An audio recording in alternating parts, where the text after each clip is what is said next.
नमस्कार दोस्तों, स्वागत है आपका हमारे इस YouTube चैनल पर। बुद्ध के समय की बात है। एक स्त्री अपने जीवन के असीम दुखों से व्याकुल होकर बुद्ध के पास पहुंची। उसकी आंखों में आंसू थे और हृदय में पीड़ा। उसने विनम्र स्वर में कहा, भगवान, मेरे जीवन में केवल दुख ही दुख है। मैं हर ओर पीड़ा, हानि और शोक ही देखती हूँ। कृपया मुझे ऐसा मार्ग बताइए जिससे इन दुखों का अंत हो सके। बुद्ध ने उस स्त्री को करुणा से देखा और शांत स्वर में बोले, पुत्री, सबसे पहले ये समझो कि जीवन में दुख स्वाभाविक है। जन्म, जरा, रोग और मृत्यु, ये सभी दुख का कारण है। संसार में ऐसा कोई नहीं जो दुख से अछूता हो। जब तुम ये सत्य स्वीकार कर लोगी तभी दुख के मूल को जानने की शक्ति जागृत होगी। स्त्री ने आंसू पोंछे और बोली, भगवान, क्या इन दुखों से मुक्ति नहीं? बुद्ध मुस्कुराए और बोले, दुख का कारण है तृष्णा, इच्छाओं की अंतहीन प्यास। जब तक मन और हृदय तृष्णा से भरे रहेंगे दुख मिट नहीं सकता। तुम किसी प्रियजन को खोने से रोती हो, पर मृत्यु तो सभी का सत्य है। तुम वस्तुओं और संबंधों को स्थायी मानती हो जबकि सब अनित्य है। जब तुम इस सत्य को गहराई से समझ लोगी तभी तुम्हारा हृदय हल्का होगा। स्त्री ने गहरी सांस ली और कहा, भगवान, तो फिर मुक्ति का मार्ग क्या है? बुद्ध ने भूमि की ओर इशारा करते हुए कहा, मुक्ति का मार्ग है अष्टांगिक मार्ग। सम्यक दृष्टि रखो ताकि सत्य को स्पष्ट देख सको। सम्यक संकल्प रखो ताकि मन शुद्ध हो। सम्यक वाणी बोलो ताकि कटुता ना फैले। सम्यक कर्म करो ताकि अहिंसा और करुणा बनी रहे। सम्यक आजीविका अपनाओ ताकि जीवन धर्म में हो। सम्यक प्रयास करो ताकि बुरे विचार दूर हो और शुभ विचार स्थिर हो।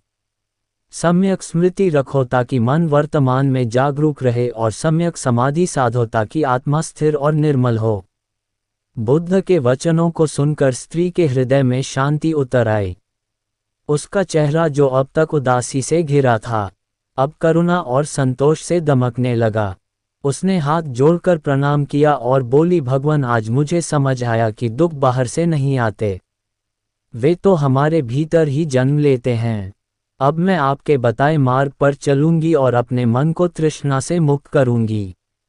बुद्ध ने करुणा से कहा, याद रखो, दुखों का अंत कहीं बाहर नहीं बल्कि तुम्हारे अपने निर्मल मन में है। जब मन शांत और तृष्णा से रहित हो जाएगा तभी सच्चा सुख मिलेगा। स्त्री गहरे संतोष के साथ वहां से लौटी। उसका हृदय अब दुख से नहीं बल्कि ज्ञान और आशा से भरा था। उसने अनुभव किया कि जीवन का सबसे बड़ा धन कोई वस्तु या संबंध नहीं बल्कि वह शांति है जो भीतर से मिलती है। उस दिन से उसने बुद्ध के उपदेशों को जीवन का आधार बना लिया और हर दुख को ज्ञान का मार्ग मानकर आत्मा को शांति देने लगी। स्त्री बुद्ध के उपदेशों से शांत मन लेकर अपने गांव लौटी। पहले वह हर घटना पर रो देती थी। हर छोटी हानि उसे असहनीय लगती थी, लेकिन अब उसका दृष्टिकोण बदलने लगा। उसने बुद्ध के बताए अनुसार अपने मन में जागरूकता लाना शुरू किया। जब भी कोई दुखद बात सामने आती, वह अपने आप से कहती, यह अनित्य है, ये भी बीत जाएगा। वह धीरे धीरे उसका मन पहले की तुलना में स्थिर होने लगा। गांव के लोग आश्चर्यचकित थे। वही स्त्री जो हर समय आंसुओं में डूबी रहती थी, अब हर चेहरे से मुस्कुराकर मिलती थी। किसी ने पूछा, बहन, ये परिवर्तन कैसे आया? क्या तुम्हें कोई नया सुख मिला है? उसने धीमे स्वर में उत्तर दिया, नहीं, मुझे कोई नया सुख नहीं मिला, बल्कि मैंने दुखों का असली कारण पहचान लिया। बुद्ध ने सिखाया है कि दुख का मूल तृष्णा है। जब मैंने अपनी इच्छाओं को देखना शुरू किया तो समझ आया कि जितना मैं चाहती हूँ उतना ही दुख बढ़ता है, और जब मैंने चाह को छोड़ना सीखा तो दुख घटने लगा। वह अपने जीवन में छोटे छोटे अभ्यास करने लगी। जब भोजन मिलता तो वह उसे कृतज्ञता से ग्रहण करती। जब कोई चीज़ नहीं मिलती तो वह मन में स्वीकार कर लेती। पहले वह अपने बच्चों को लेकर चिंतित रहती, उन्हें हर समय सुरक्षित देखना चाहती, लेकिन अब उसने समझा कि हर जीव का अपना कर्म है, अपना मार्ग है। वह केवल करुणा और प्रेम दे सकती है, पर उनका जीवन पूरी तरह अपने हाथ में नहीं रख सकती। धीरे धीरे स्त्री के घर का वातावरण भी बदलने लगा। उसके बच्चों ने देखा कि माँ अब क्रोध नहीं करती, छोटी छोटी बातों पर टूटती नहीं। उनका मन भी शांत होने लगा। पड़ोस की औरतें उसके पास आने लगी। वे अपने दुख कहती और वह मुस्कुरा कर कहती, दुख से भागना नहीं है, उसे समझना है। जब हम दुख को समझ लेते हैं, तब वह दुख रह नहीं जाता, वह शिक्षा बन जाता है। एक दिन गांव की एक महिला रोते हुए उसके पास आई। उसने कहा, मेरे पति का देहांत हो गया है, मैं जी नहीं सकती, ये शोक मुझे खा रहा है। वह उस स्त्री ने उसे बुद्ध की बात याद दिलाई। जैसे जन्म सत्य है, वैसे ही मृत्यु भी सत्य है। मृत्यु पर शोक करना स्वाभाविक है, लेकिन उसमें डूबकर अपने जीवन को नष्ट करना अज्ञान है। अपने मन को मृत्यु के सत्य से परिचित कराओ, तब तुम्हें समझ आएगा कि जीवन केवल प्रवाह है। उस महिला को पहली बार लगा कि शायद उसकी पीड़ा थोड़ी हल्की हो सकती है। समय बीता, गांव में लोग उस स्त्री को अब ज्ञानमय माता कहकर पुकारने लगे। उसने कभी किसी को उपदेश देने की कोशिश नहीं की, केवल अपने जीवन से उदाहरण प्रस्तुत किया। उसका शांत चेहरा ही सबसे बड़ा उत्तर बन गया।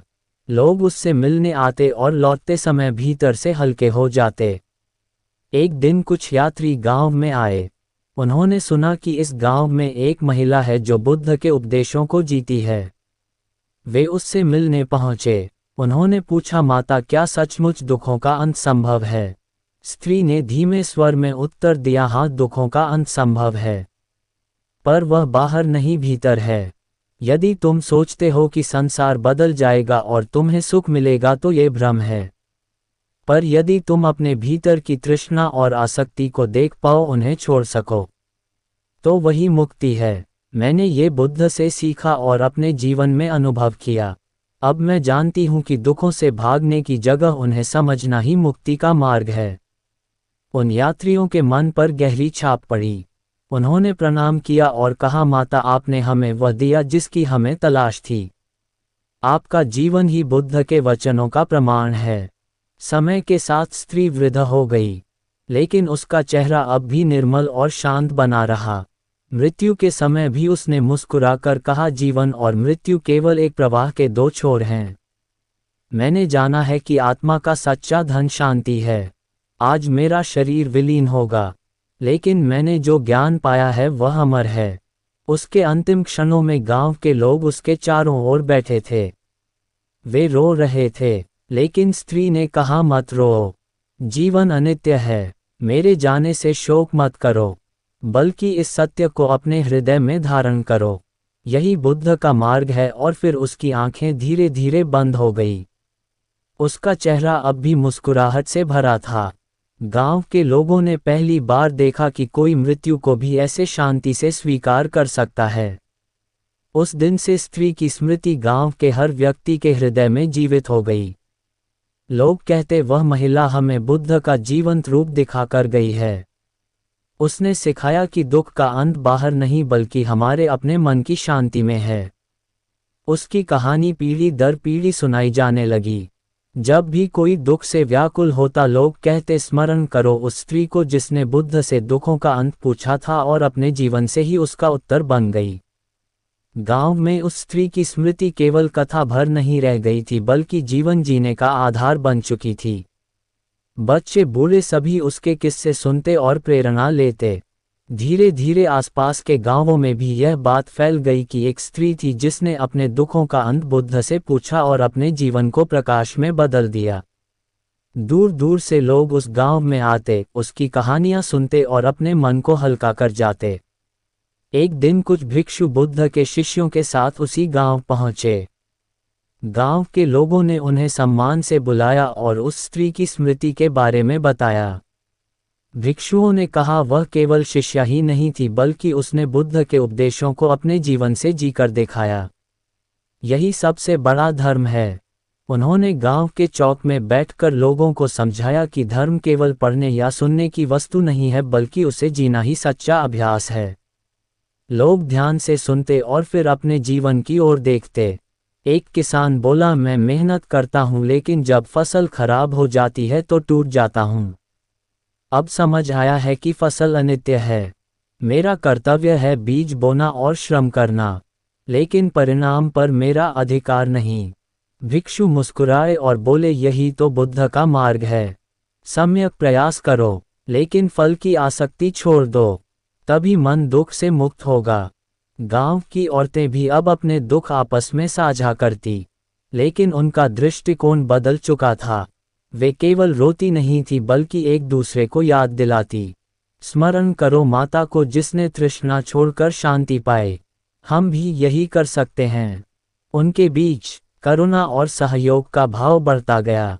गांव में धीरे धीरे एक नई परंपरा शुरू हुई। हर पूर्णिमा की रात लोग एकत्र होकर दीप जलाते और उस स्त्री को स्मरण करते। वे कहते, ये दीपक हमारे मन की जागृति का प्रतीक है। जैसे अंधकार दीप से मिटता है वैसे ही अज्ञान ज्ञान से मिटता है। ये बच्चे उस सभा में बैठते और बुजुर्ग उनसे कहते, सच्चा धन सोना चांदी नहीं बल्कि मन की शांति है। एक दिन एक धनी व्यापारी उस गांव से गुजरा। उसने देखा कि लोग बहुत साधारण जीवन जी रहे हैं, लेकिन उनके चेहरे पर गहरी संतुष्टि और मुस्कान है। उसने आश्चर्य से पूछा, तुम्हारे पास वैभव नहीं, धन नहीं, फिर भी तुम इतने शांत कैसे हो? गांव के बुजुर्ग ने कहा, हमने बुद्ध का मार्ग सीखा है। हमारे पास जो है उसी में संतोष है और जो नहीं है उसके लिए हम दुखी नहीं होते। जब व्यापारी के मन में यह बात गहराई तक उतर गई, उसने कहा, मैं बड़े बड़े नगर देखे, पर वहां लोगों के मन में केवल लोभ और चिंता है। यहाँ तुमने मुझे सच्चा सुख दिखाया। वह व्यापारी बुद्ध के पास पहुंचा और बोला, भगवान, मैंने एक गांव देखा जहां आपके उपदेशों ने जीवन बदल दिया। वहां लोग साधनहीन हैं पर मन से समृद्ध हैं। मुझे भी वैसा ही मन चाहिए। अरे, बुद्ध ने मुस्कुराकर कहा, साधन की नहीं, साधना की आवश्यकता है। यदि मन की तृष्णा शांत हो जाए तो हर स्थान सुख भूमि बन जाता है। समय बीतता गया। गांव में अब पीढ़ियां बदलने लगी, पर उस स्त्री की स्मृति अमर रही। बच्चे अपनी माताओं से सुनते, एक समय हमारी ही तरह एक स्त्री दुखों में डूबी थी। उसने बुद्ध से पूछा और उत्तर पाया, वही उत्तर आज भी हमारे लिए मार्ग है। वे बड़े होकर जब जीवन की कठिनाइयों का सामना करते तो उस स्मृति को याद करते और अपने मन को संभालते। एक बार गांव में अकाल पड़ा, अनाज की कमी हो गई। लोग चिंतित हुए, लेकिन इस बार गांव टूटकर बिखरा नहीं। लोग एक दूसरे की मदद करने लगे। जिसने जो थोड़ा था वह साझा करने लगा। वे कहते, यदि तृष्णा छोड़ दे तो थोड़े में भी सबका काम चल सकता है। इस सहयोग ने गांव को बचा लिया। लोग समझ गए कि दुख के समय भी यदि मन शांत और करुणा से भरा हो तो हर संकट हल्का हो जाता है। गांव का ये परिवर्तन धीरे धीरे क्षेत्र भर में उदाहरण बनने लगा। दूसरे गांवों से लोग आते और कहते, हमें भी वही सीख दो जिससे तुमने दुखों का अंत किया। गांव वाले बताते, हमने कोई नया नियम नहीं बनाया, हमने केवल ये सीखा कि दुख का कारण तृष्णा है और उसका अंत जागरूकता से होता है। यही बुद्ध का मार्ग है। धीरे धीरे ये कथा राजाओं तक पहुंची। एक दिन एक मंत्री उस गांव में आया और उसने कहा, राजा ने सुना है कि यहाँ के लोग दुख रहित हैं।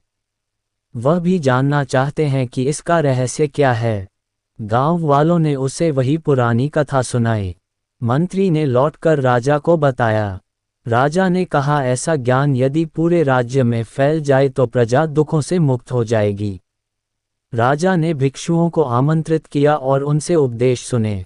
उसने अपने महल में यह नियम बना दिया कि हर सप्ताह धर्म सभा होगी, जहां लोग अपने दुख साझा करेंगे और उन्हें बुद्ध के मार्ग से समझेंगे।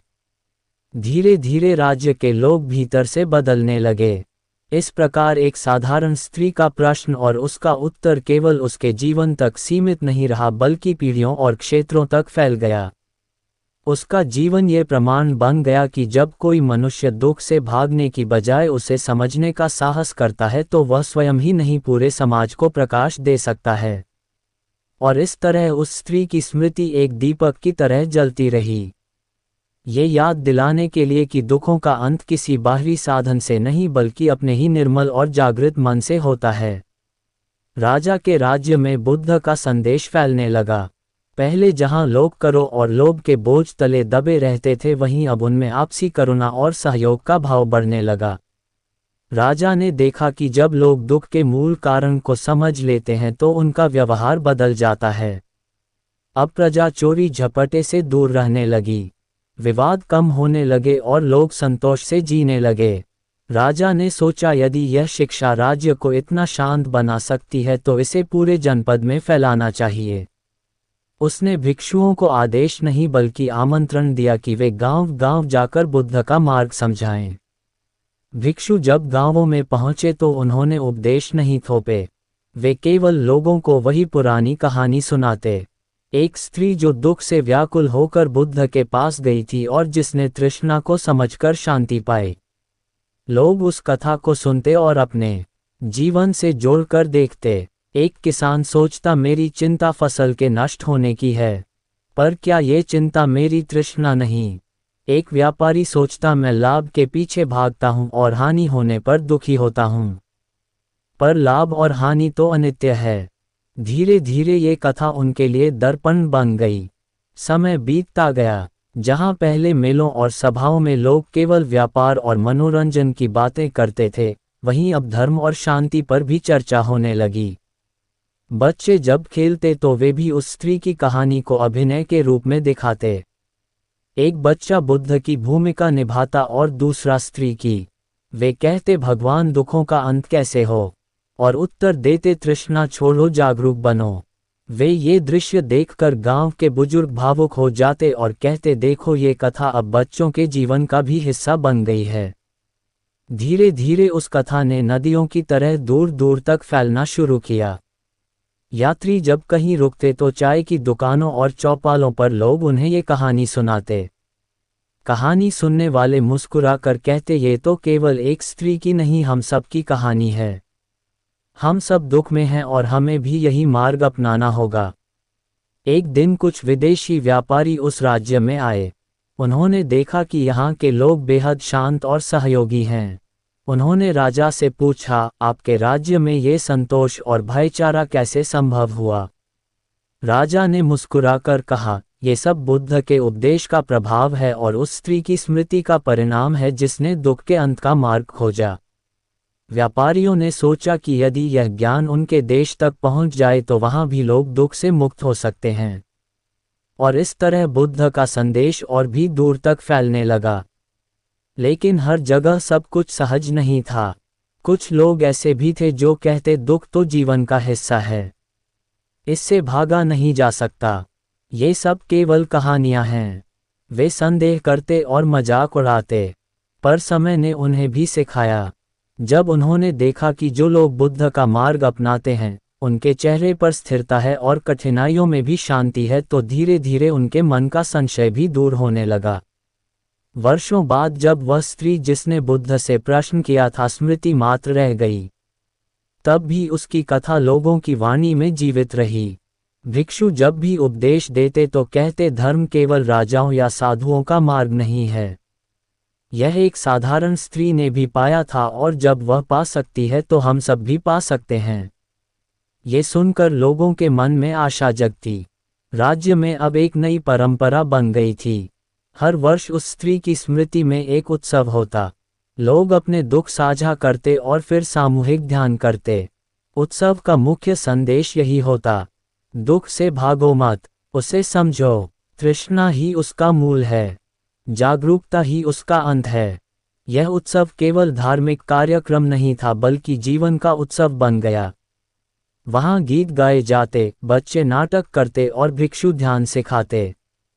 हर व्यक्ति यह अनुभव करता कि दुख अब बोझ नहीं रहा बल्कि आत्मज्ञान का मार्ग है। राजा वृद्ध हो चला था। एक दिन उसने सभा में कहा, मैंने अनेक युद्ध देखे, अनेक महल बनाए, लेकिन आज समझ आया है कि सबसे बड़ी विजय बाहरी नहीं, आंतरिक है। जिस दिन मैंने उस स्त्री की कथा सुनी उसी दिन मेरा जीवन बदल गया। जब मैं मृत्यु का सामना करूंगा तो इस शांति के साथ करूंगा कि मैंने अपने राज्य को दुख से मुक्त करने का प्रयास किया। तो प्रजा की आंखों में आंसू आ गए, लेकिन वे आंसू दुख के नहीं, कृतज्ञता के थे। राजा के निधन के बाद भी ये परंपरा जारी रही। नए राजा ने भी उसी मार्ग को अपनाया। धीरे धीरे ये कथा केवल एक राज्य तक सीमित नहीं रही बल्कि अनेक जनपदों में फैल गई। लोग कहते एक साधारण स्त्री ने प्रश्न किया और उसके उत्तर ने संपूर्ण जनपदों को प्रकाशमय कर दिया। पीढ़ियां बदलती रही, समय बीतता गया, पर जब भी किसी परिवार में कोई दुख से व्याकुल होता तो बुजुर्ग वही कथा सुनाते। एक स्त्री बुद्ध के पास गई थी। उसने पूछा था, दुखों का अंत क्या है? मोह, और यह सुनकर श्रोता का मन हल्का हो जाता, मानो उसे अपने प्रश्न का उत्तर मिल गया हो। और इस तरह एक साधारण स्त्री की जिज्ञासा युगों तक चलने वाला दीपक बन गई। उसकी कहानी यह सिद्ध करती रही कि ज्ञान के मार्ग पर चलने के लिए ना तो बड़ा होना आवश्यक है, ना विद्वान होना। केवल सच्ची तलाश और साहस चाहिए। जिसने वह साहस किया उसने दुखों का अंत पाया और दूसरों के लिए भी मार्ग प्रकाशित कर दिया। समय बीतते बीतते वह कथा अब केवल शब्द नहीं रह गई थी बल्कि लोगों के जीवन का मार्गदर्शन बन चुकी थी। पीढ़ी दर पीढ़ी लोग इसे सुनते और अपने अनुभवों से जोड़ते। जब कोई बच्चा जीवन की कठिनाइयों से डरता तो उसकी माँ कहती, स्मरण करो उस स्त्री को जिसने बुद्ध से दुखों का अंत पूछा था। जैसे उसने अपने हृदय को मजबूत बनाया वैसे ही तुम भी कर सकते हो। ये शब्द बच्चे के मन में साहस जगाते और वह कठिनाई का सामना करने लगता। धीरे धीरे उस कथा के आधार पर गांव में शिक्षा की एक नई परंपरा शुरू हुई। बुजुर्ग बच्चों को केवल अक्षर ही नहीं सिखाते बल्कि जीवन के सत्य भी समझाते। वे कहते, गुस्सा, लालच, ईर्ष्या और तृष्णा ही दुख का कारण है। यदि इन्हें नियंत्रित कर लो तो जीवन में शांति आ जाएगी। बच्चे ध्यान करना सीखते और जब उनके मन में क्रोध आता तो वे कुछ क्षण रुककर श्वास को देखते। इस अभ्यास ने उन्हें और परिपक्व बना दिया। एक बार एक बड़ा संकट आया। पड़ोसी जनपद ने गांव पर आक्रमण कर दिया। लोग भयभीत हो गए। वे सोचने लगे कि अब हमारा सब कुछ नष्ट हो जाएगा। लेकिन गांव के बुजुर्गों ने सभा बुलाए और कहा, हमारा सबसे बड़ा खजाना कोई अनाज या धन नहीं है, बल्कि वह ज्ञान है जो हमें बुद्ध और उस स्त्री की स्मृति से मिला है। यदि हम भय और क्रोध में बह गए तो ये खजाना खो जाएगा। हमें शांति से सोचना होगा। गांव के लोग एकत्र होकर बिना हिंसा के अपनी रक्षा का उपाय करने लगे। उन्होंने दुश्मनों से युद्ध की जगह संवाद का मार्ग चुना। वे उनके सामने गए और कहा, हमारे पास देने के लिए धन नहीं पर हमारे पास करुणा है। यदि तुम हमें नष्ट करोगे तो तुम्हें भी केवल दुख मिलेगा। आओ हम मिलकर सहयोग करें। आक्रमणकारी पहले तो हंसे, पर जब उन्होंने देखा कि गांव के लोग डरे नहीं हैं और उनके चेहरों पर एक विचित्र शांति है तो उनका मन भी प्रभावित हुआ। उन्होंने हमला रोक दिया और कहा, तुम्हारे भीतर कुछ ऐसा है जो हमें भी चाहिए। इस प्रकार एक बड़ा युद्ध बिना लड़े ही समाप्त हो गया। इस घटना ने गांव की प्रतिष्ठा और बढ़ा दी। अब दूर दूर से लोग ये जानने आते कि किस तरह एक साधारण स्त्री की स्मृति ने पूरे गांव को इतना साहसी और शांत बनाया। भिक्षु जब इस कथा को सुनाते तो वे जोड़ते, यही बुद्ध का मार्ग है। जब मन शांति में होता है तो सबसे बड़ा शत्रु भी मित्र बन सकता है। गांव में समय के साथ एक ध्यान केंद्र बनाया गया। ये केंद्र किसी मंदिर की तरह भव्य नहीं था बल्कि साधारण कुटिया थी, जहां लोग बैठकर ध्यान करते। वहां की दीवारों पर कोई मूर्ति नहीं थी, केवल ये वाक्य लिखा था, दुख का अंत तृष्णा के अंत में है। लोग जब भी वहां बैठते तो यह वाक्य उनके हृदय में उतर जाता। एक युवक जो बहुत बेचैन था वहां आया। उसका मन हमेशा इच्छाओं से भरा रहता और वह कभी संतुष्ट नहीं होता।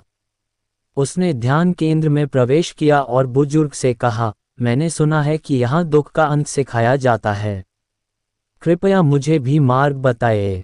बुजुर्ग ने मुस्कुराकर वही पुरानी कथा सुनाई। युवक ने पहले इसे साधारण समझा, लेकिन जब उसने अपने जीवन पर विचार किया तो उसे लगा कि सचमुच उसकी सारी पीड़ा उसकी अपनी तृष्णा से है। उसने अभ्यास करना शुरू किया और धीरे धीरे उसका जीवन बदल गया। वह भी दूसरों के लिए मार्गदर्शक बनने लगा। कथा अब केवल मौखिक परंपरा नहीं रही, लोग इसे गीतों और कविताओं में गाने लगे। जब किसान खेतों में काम करते तो वे गाते, दुख का अंत तृष्णा का अंत है, शांति भीतर ही मिलती है। ये गीत सुनकर श्रमिकों का मन हल्का हो जाता और उनका काम बोझ नहीं लगता। व्यापारी जब लंबी यात्राओं पर जाते तो वे इस कथा को याद करके लालच से बचते और संतोष में रहते। वर्षों बाद राज्य में अकाल पड़ा, चारों ओर निराशा थी, लेकिन ये गांव फिर भी संभला रहा। लोग भोजन की कमी के बावजूद एक दूसरे को बांटकर खिलाते। वे कहते यदि तृष्णा छोड़ दे तो थोड़े में भी सबका काम चल सकता है। तो इस भावना ने उन्हें अकाल से बचा लिया।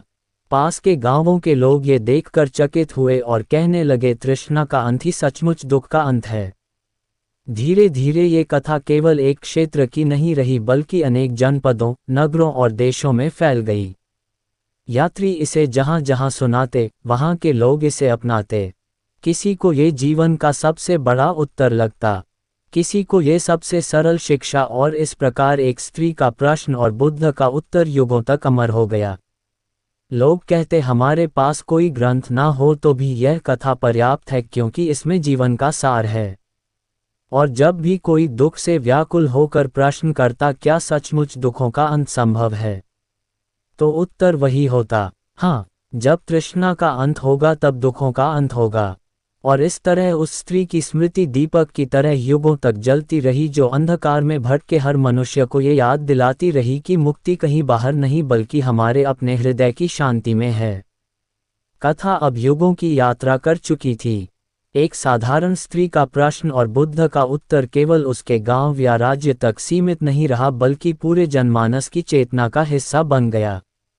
समय के साथ राजवंश बदले, राज्य बिखरे और नए नगर बने, लेकिन जहां भी लोग दुख से व्याकुल होते, वहां ये कथा एक दीपक की तरह उन्हें राह दिखाती। नए युग में विद्वान और साधक इस कथा को गहराई से समझने लगे। वे कहते ये केवल एक ऐतिहासिक घटना नहीं बल्कि आत्मा की यात्रा का प्रतीक है। वह स्त्री हर मनुष्य का प्रतीक है जो दुख से जूझता है और बुद्ध वह आंतरिक जागृति है जो हमें उत्तर देती है। फिर इस दृष्टि से कथा का महत्व और भी बढ़ गया। एक नगर में एक धनी व्यक्ति रहता था। उसके पास वैभव की कोई कमी नहीं थी, परंतु उसका मन सदा अशांत रहता। वह हर समय नई इच्छाओं में उलझा रहता और जब पूरी नहीं होती तो क्रोध और निराशा में डूब जाता। एक दिन उसने सुना कि पास के गांव में लोग एक प्राचीन कथा सुनाते हैं जिससे उनके जीवन में शांति आई है। वह उत्सुक होकर वहां पहुंचा। गांव में उत्सव चल रहा था, दीपक जल रहे थे, लोग गीत गा रहे थे और बच्चे नाटक कर रहे थे। मंच पर एक बालिका बुद्ध की भूमिका निभा रही थी और दूसरी स्त्री की। बालिका ने कहा तृष्णा दुख का कारण है और स्त्री की भूमिका निभाने वाली बच्ची रोते हुए बोली तो इसका अंत कैसे हो। बालिका ने उत्तर दिया, अष्टांगिक मार्ग पर चलकर ये दृश्य देखकर धनी व्यक्ति के भीतर कुछ टूट गया। उसे लगा मानो ये संवाद उसी से हो रहा हो। वह गांव के बुजुर्ग के पास गया और बोला, मेरे पास सब कुछ है, फिर भी मन अशांत है, मुझे भी यह मार्ग बताए। बुजुर्ग ने कहा, तुम्हारा दुख उस स्त्री जैसा ही है, तुम अपनी तृष्णाओं में बंधे हो, पहले इन्हें पहचानो फिर छोड़ना सीखो। धनी व्यक्ति ने वही किया। धीरे धीरे उसने देखा कि जितनी इच्छाएं वह छोड़ता गया उतनी ही शांति उसे मिलती गई। अंततः उसने अपना धन परोपकार में लगाया और स्वयं भी साधना करने लगा। नगर के लोग आश्चर्यचकित थे। वही व्यक्ति जो कभी लोभ का प्रतीक था, अब करुणा और शांति का आधार बन गया। इस परिवर्तन की चर्चा दूर दूर तक फैल गई। लोग कहते देखो एक कथा ने कितनों को बदल दिया। ये केवल कथा नहीं जीवन का सच है। सदियां बीतती रही, लोग बदलते, समाज बदलता, लेकिन दुख का स्वरूप वही रहा। कोई प्रियजन को खोकर रोता, कोई असफलता से टूटता, कोई रोग से व्याकुल होता और हर बार वही कथा लोगों को संभल देती। जब कोई पूछता क्या सचमुच दुखों का अंत संभव है, तो उत्तर आता हाँ, तृष्णा का अंत ही दुख का अंत है। विद्वान इस कथा को लिखने लगे, कवियों ने इसे छंदों में बांधा, भिक्षुओं ने इसे उपदेशों में दोहराया, यहाँ तक कि अनपढ़ लोग भी इसे हृदय में उतार कर दूसरों को सुनाते। ये कथा अब केवल एक घटना नहीं बल्कि धर्म का सार बन चुकी थी। एक समय ऐसा आया जब एक विशाल विश्वविद्यालय में विद्यार्थियों ने गुरु से प्रश्न किया, गुरुदेव, धर्म का सबसे सरल सार क्या है? एक गुरु ने मुस्कुराकर वही कथा सुनाई। एक स्त्री बुद्ध के पास गई और उसने दुखों का अंत पूछा। विद्यार्थी ध्यान से सुनते रहे और अंत में गुरु ने कहा, यही है धर्म का सार, बाकी सब विस्तार है। विद्यार्थियों के मन में गहरी छाप पड़ी। उनमें से कई ने जीवन को उसी मार्ग पर ढालना शुरू किया। कोई साधु बन गया, कोई गृहस्थ रहते हुए भी शांति के मार्ग पर चला। धीरे धीरे वे स्वयं दूसरों के लिए दीपक बनने लगे। इस कथा का प्रभाव केवल व्यक्तिगत जीवन तक सीमित नहीं रहा। जहां भी यह कथा पहुंची, वहां समाज का वातावरण बदलने लगा, हिंसा घटने लगी, सहयोग बढ़ने लगा और लोग छोटी छोटी बातों पर टूटने की जगह संयम रखने लगे। एक नगर में अकाल पड़ा। लोग भूख से व्याकुल थे, लेकिन जब उन्हें ये कथा याद आई तो उन्होंने कहा, यदि हम तृष्णा छोड़ दें तो थोड़े में भी जी सकते हैं। उन्होंने आपस में बांटना शुरू किया और कोई भूखा नहीं रहा। पड़ोसी नगरों के लोग ये देखकर चकित रह गए और उन्होंने भी यही मार्ग अपनाना शुरू किया। सदियां बीती लेकिन कथा का प्रकाश कम ना हुआ। वह स्त्री जो कभी अकेली व्याकुल होकर बुद्ध के पास गई थी, अब असंख्य हृदयों में जी रही थी। उसका प्रश्न हर उस मनुष्य का प्रश्न बन गया जो दुख से पीड़ित था और उसका उत्तर हर किसी के लिए मार्गदर्शन बन गया। लोग कहते, ग्रंथ भले खो जाए, मंदिर भले टूट जाए, पर जब तक ये कथा जीवित है तब तक धर्म जीवित है, क्योंकि यही जीवन का सार है। और इस प्रकार वह साधारण स्त्री जिसने कभी आंसुओं में डूबकर बुद्ध से प्रश्न किया था, युगों तक अमर हो गई। उसका जीवन ये सिखाता रहा कि दुख कोई श्राप नहीं बल्कि ज्ञान का द्वार है। जो उसे समझ लेता है वही सच्ची मुक्ति को पा लेता है। सदियां गुजर गई, ऋतुएं बदली, राज सत्ताएं उठी और मिट गई, पर वह कथा हर युग में नए जीवन के साथ पुनर्जीवित होती रही। कभी किसी बूढ़े दादा की जुबान से पोते ने सुनी, कभी किसी माँ ने अपनी रोती हुई बेटी को सुनाए, कभी किसी साधु ने गांव की चौपाल पर बैठकर सुनाए। हर बार यह कथा केवल शब्द नहीं रही बल्कि श्रोता के हृदय का उत्तर बन गई। एक बार समुद्र किनारे बसे नगर में भीषण तूफान आया। लहरों ने कई घरों को नष्ट कर दिया। लोग निराशा और भय में डूब गए। वहां के लोग पूछने लगे, हमारे पास कुछ भी नहीं बचा, हम जिएंगे कैसे? ये तभी एक वृद्धा ने उन्हें वही कथा सुनाई। एक स्त्री बुद्ध के पास गई थी और दुखों का अंत पूछा था। सिमली या लोग ध्यान से सुनते रहे और जब उन्होंने सुना कि दुख का कारण तृष्णा है तो उन्हें समझ आया कि वस्तुओं और घरों का खोना दुख का कारण नहीं बल्कि उनसे जुड़ी आसक्ति ही पीड़ा का कारण है। उन्होंने साहस पाया, फिर से अपने घर बनाने लगे और एक दूसरे का सहारा बन गए। नगर के लोग कहते, यदि वह कथा ना होती तो हम टूट जाते। कुछ समय बाद वही नगर व्यापार का केंद्र बन गया। व्यापारी जब वहां आते तो वे केवल सामान ही नहीं खरीदते बल्कि उस कथा को भी अपने देश लेकर जाते। इस तरह कथा का प्रकाश समुद्र पार देशों तक पहुंचने लगा। वहां भी लोग इसे अपनाने लगे। किसी ने इसे गीतों में गाया, किसी ने शिलालेखों पर उकेरा। एक जंगल के बीच साधु मुनियों का आश्रम था। वहां शिष्य गुरु से पूछते, आचार्य, जीवन का रहस्य क्या है? गुरु मुस्कुराते और वही कथा कहते। वे समझाते, ये कथा बाहर की नहीं भीतर की यात्रा है। वह स्त्री हमारे भीतर की व्याकुल आत्मा है और बुद्ध हमारे भीतर की जागृति। जब हम स्वयं से यह प्रश्न करते हैं और भीतर से उत्तर पाते हैं, तभी जीवन का रहस्य खुलता है। जब उन शिष्य ये सुनकर ध्यान में बैठते और धीरे धीरे उनके जीवन का रूपांतरण होने लगता। एक बार एक युद्धरत राजा ने इस कथा को सुना। वह युद्ध भूमि में विजय पाने के लिए बेचैन रहता था, लेकिन जब उसने सुना कि दुख का कारण तृष्णा है तो उसके भीतर प्रश्न उठा, क्या मेरी विजय की तृष्णा ही दुख का कारण है? उसने अपने हृदय में झांका और पाया कि सचमुच उसकी अशांति का कारण यही है। उसने युद्ध त्याग दिया और राज्य को शांति की ओर मोड़ दिया। लोग कहते एक कथा ने युद्ध रोक दिया। समय बीतता गया। साधु संत, कवि, लेखक, विद्वान और गायक सब इस कथा को अपने अपने तरीके से कहते रहे। किसी ने इसे श्लोकों में पिरोया, किसी ने इसे नाट्य के रूप में प्रस्तुत किया, किसी ने इसे लोकगीत बनाया, लेकिन मूल भाव वही रहा। दुख का अंत केवल तृष्णा के अंत से होता है। ये कथा अब जीवन की शिक्षा का आधार बन चुकी थी। बच्चे जब शिक्षा शुरू करते तो उन्हें ये कथा सुनाई जाती। युवाओं को ये सिखाया जाता कि त्वाकांक्षा रखना गलत नहीं, पर तृष्णा में डूबना दुख का कारण है। गृहस्थों को ये सिखाया जाता कि परिवार का पालन करते हुए भी आसक्ति से बचना ही शांति का मार्ग है, और वृद्धों को ये कथा मृत्यु के भय से मुक्त करती। वे कहते हम भी उस स्त्री की तरह अंत समय में शांति पा सकते हैं। एक बार एक विद्वान ने इस कथा पर ग्रंथ लिखा।